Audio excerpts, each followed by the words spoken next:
नमस्कार विद्यार्थी मित्रांनो,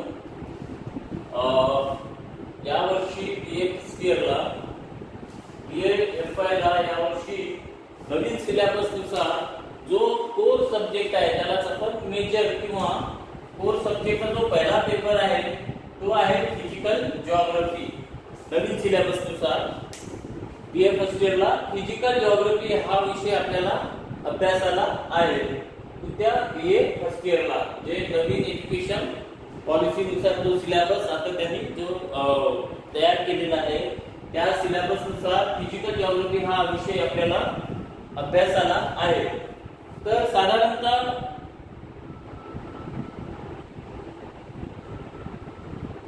यावर्षी फिजिकल जिओग्राफी आपल्याला बघायचं आहे। तर फिजिकल जिओग्राफी मध्ये साधारणतः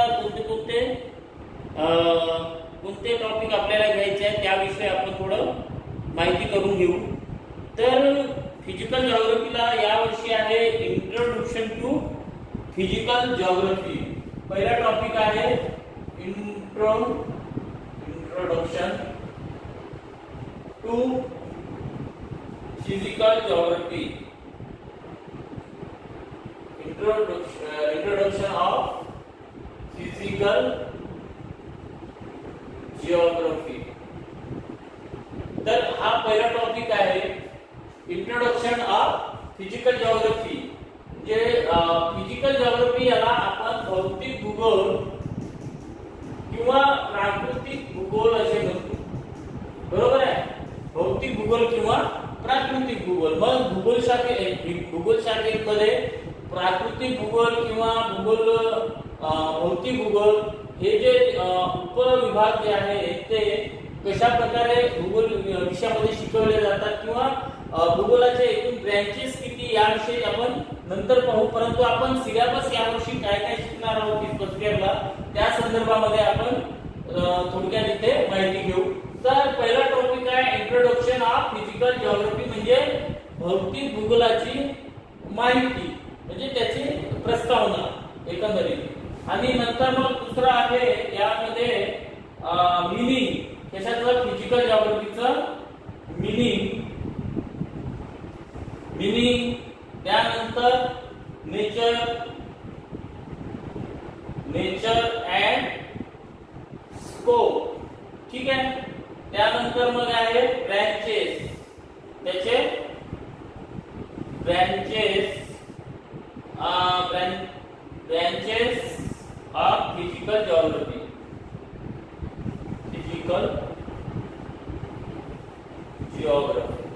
ठीक आहे।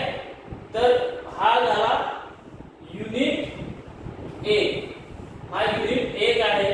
त्यानंतर युनिट 2, युनिट 3 आणि युनिट 4 असे 4 युनिट आहे। तर आपण प्रथमतः या पहिल्या युनिट विषयी आपण इथे थोडक्यात माहिती घेऊ। तर BA फर्स्ट इयरचा जो फिजिकल जिओग्राफी आहे त्या फिजिकल जिओग्राफी म्हणजे त्याला भौतिक भूगोल किंवा प्राकृतिक भूगोल असे म्हणतो।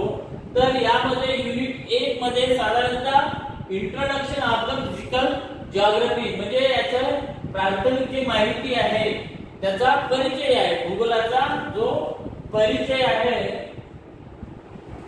प्राकृतिक किंवा फिजिकल जिओग्राफीचा जो परिचय आहे त्या परिचयाविषयी आपण माहिती पाहणार आहोत। त्यानंतर फिजिकल जिओग्राफीचा अर्थ नेमका काय होतो त्याविषयी आपण पाहणार आहोत। आणि त्यानंतर त्याचा त्याची व्याप्ती म्हणजे त्या भूगोलाची व्याप्ती किंवा त्या विषयाची व्याप्ती याविषयी आपण पाहणार आहोत। आणि त्यानंतर ब्रँचेस ऑफ फिजिकल जिओग्राफी, त्याचे म्हणजे या फिजिकल जिओग्राफी मध्ये कोणकोणते ब्रँचेस म्हणजे त्याचे कोणते प्रकार किती विभागामध्ये ते विभागलेले आहे त्याविषयी आपण माहिती पाहणार आहोत। तर साधारणतः तुम्हाला माहितीसाठी जर म्हणजे माहितीच करून घ्यायची असेल तर आपण थोडक्यात फिजिकल जिओग्राफी याच्यामध्ये जे म्हणजे प्राकृतिक आहे, जे नैसर्गिक घटक आहे, या नैसर्गिक घटकांचा इथे आपल्याला अभ्यास करायचा आहे। साधारणतः भूगोल हा विषय, भूगोल याला आपण इंग्लिश मध्ये जिओग्राफी असं म्हणतो। साधारणतः भूगोल याचा सर्वसाधारण अर्थ काय आहे? जिओग्राफी, इंग्लिश मध्ये आपण त्याला जिओग्राफी म्हणतो. तर हा जिओग्राफी हा शब्द जो आहे हा दोन शब्दांनी मिळून बनलेला आहे. यामध्ये साधारणतः पहिला आहे जिओ. जिओ म्हणजे पृथ्वी आणि ग्राफी. ग्राफी म्हणजे वर्णन. तर जिओग्राफी हा जो शब्द आहे हा साधारणतः या दोन शब्दामुळे दोन शब्द मिळून बनलेला आहे. आणि यामध्ये साधारणतः जिओ आणि ग्राफी हे दोन शब्द आहेत. हा ग्रीक शब्द आहे आणि जिओ याचा अर्थ पृथ्वी असा होतो आणि ग्राफी याचा अर्थ वर्णन असा होतो. तर एकंदरीत काय की पृथ्वीचं वर्णन ज्या शास्त्रात केला जातो त्या शास्त्राला जिओग्राफी असे म्हणतो. म्हणजे एकंदरीत पृथ्वीचं वर्णन. जिओग्राफीचा अर्थ काय की पृथ्वीचं, मग पृथ्वीवरील जे पर्वत, पठार, मैदान, नद्या, त्यानंतर हिम नद्या, बरोबर आहे की नाही. तर त्यानंतर किनारवर्ती प्रदेश, सागरी प्रदेश, मग पृथ्वीवर अस्तित्वात असलेले जे काही वने आहेत, सूचीपर्णी वने आहेत, त्यानंतर रेन फॉरेस्ट वने आहेत इत्यादी जे काही याचं जे वर्णन, याचा जो अभ्यास या शास्त्रात केला जातो त्या शास्त्राला साधारणतः जिओग्राफी असे म्हणतात. म्हणजे पृथ्वीचे वर्णन ज्या शास्त्रात केला जातो त्या शास्त्राला साधारणतः जिओग्राफी आपण म्हणतो. तर या जिओग्राफीचे साधारणतः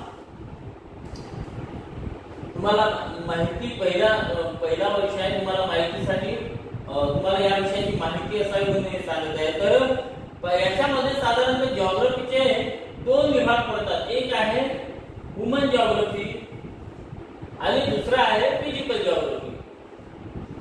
फिजिकल जिओग्राफी.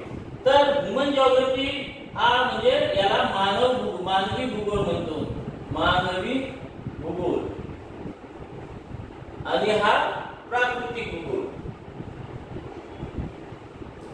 तर या शब्दावरूनच आपल्याला लक्षात येते की ह्युमन जिओग्राफी आणि फिजिकल जिओग्राफी हे दोन आहेत. फिजिकल जिओग्राफीला आपण मराठीत प्राकृतिक भूगोल म्हणतो आणि ह्युमन जिओग्राफीला आपण मानवी भूगोल म्हणतो. तर या मानवी भूगोलामध्ये साधारणतः मानवाशी संबंधित जे मानवाने निर्मित केले, म्हणजे जे अनैसर्गिक आहे, जे मानव निर्मित आहे, ते मानव निर्मित जे काही घटक आहेत त्या सर्व घटकांचा मानवी भूगोलामध्ये अभ्यास केला जातो.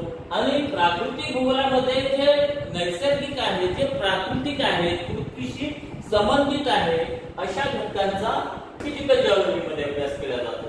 तर हे मानवी भूगोल आणि प्राकृतिक भूगोल हे भूगोलाचे दोन मुख्य घटक आहेत. मग मानवी भूगोलामध्ये पुन्हा याचे उपघटक आहेत. तर याच्यामध्ये साधारणतः लोकसंख्याशास्त्र, त्यानंतर दळणवळण, राजकीय भूगोल, सामाजिक भूगोल, सांस्कृतिक भूगोल, कृषी भूगोल, तर इत्यादींचा यामध्ये समावेश केला जातो.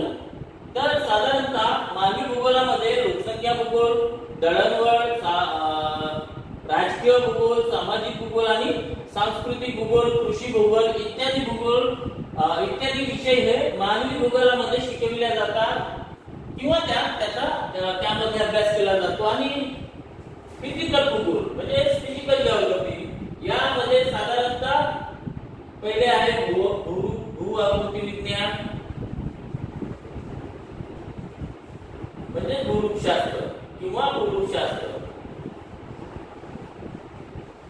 त्यानंतर हवामानशास्त्र, त्यानंतर सागरशास्त्र आणि त्यानंतर आहे जैविक. हे 4 घटक आहेत, 4 विषय आहेत हे फिजिकल जिओग्राफी मध्ये शिकविल्या जातात. त्यामध्ये भूआकृती विज्ञान, हवामानशास्त्र, सागरशास्त्र आणि जैविक भूगोल. आणि मानवी भूगोलामध्ये लोकसंख्या, राजकीय भूगोल, सामाजिक भूगोल, सांस्कृतिक भूगोल, कृषी भूगोल हे इत्यादी जे विषय आहेत ते याच्यामध्ये मानवी भूगोलामध्ये शिकविल्या जातात. तर आपल्याला जो अभ्यासाचा जो विषय आहे बीए फर्स्ट इयरला तो आहे भूआकृती विज्ञान, त्यालाच प्राकृतिक भूगोल किंवा भूरूपशास्त्र सुद्धा म्हटल्या जाते. तर पहिल्या युनिट मध्ये आपल्याला काय बघायचं आहे, भूरूपशास्त्राची इंट्रोडक्शन ऑफ जिओमॉर्फॉलॉजी. म्हणजे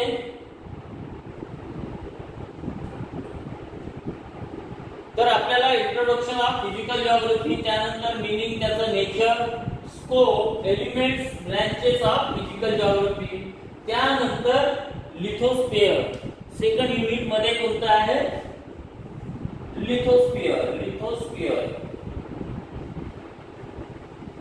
लिथोस्फियर. यामध्ये आहे इंटरियर ऑफ अर्थ, म्हणजे पृथ्वीचे अंतरंग. त्यानंतर वेगनरचा जो भूखंड वहनाचा सिद्धांत आहे, वेगनरचा भूखंड वहन सिद्धांत आहे वेगनरचा. तो वेगनरचा भूखंड वहन सिद्धांत घ्यायचा आहे. त्यानंतर आहे आयसोस्टेसिस.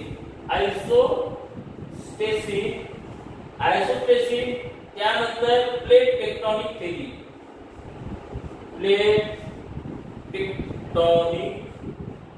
थिअरी. तर सेकंड युनिट मध्ये साधारणतः आपल्याला लिथोस्फियर म्हणजे जो पृथ्वीचा जो वरचा जो भाग आहे, आंतरिक रचना, पृथ्वीची जी आंतरिक रचना आहे त्या आंतरिक रचनेविषयी आपल्याला माहिती बघायचं आहे. त्यानंतर पृथ्वीचे अंतरंग, मग आहे वेगनरचा भूखंड वहनाचा सिद्धांत. वेगनर हा जर्मनीचा एक हवामान शास्त्रज्ञ होता. त्यांनी पृथ्वीची उलथापालथ कशा प्रकारे झाली याविषयीचा फार मोठा एक सिद्धांत त्यांनी सांगितलेला आहे. त्याला भूखंड वहन सिद्धांत किंवा इंग्लिश मध्ये त्याला कॉन्टिनेंटल ड्रिफ्ट थेअरी ही थेअरी वेगनरनी सांगितलेली आहे. त्यानंतर आयसोस्टेसिस म्हणजे पृथ्वी हे काय काही प्लेट्स पासून बनलेली आहे आणि हे प्लेट्स एकामेकावर म्हणजे एका विशिष्ट समान अंतरावर ते असे उभे आहेत, या विषयीचा तो सिद्धांत आहे. त्यानंतर आहे प्लेट टेक्टोनिक थिअरी.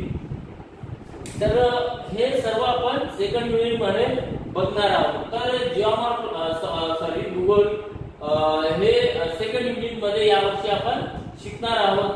आणि यानंतर पुढल्या तासाला आपण म्हणजे इंट्रोडक्शन टू जिओमॉर्फॉलॉजी त्याचे स्वरूप हे सर्व आपण बघणार आहोत. तर आज इथे थांबू. याच्यानंतर आपण पुढल्या पिरियडला सविस्तर याचा अभ्यास करू. थँक्यू.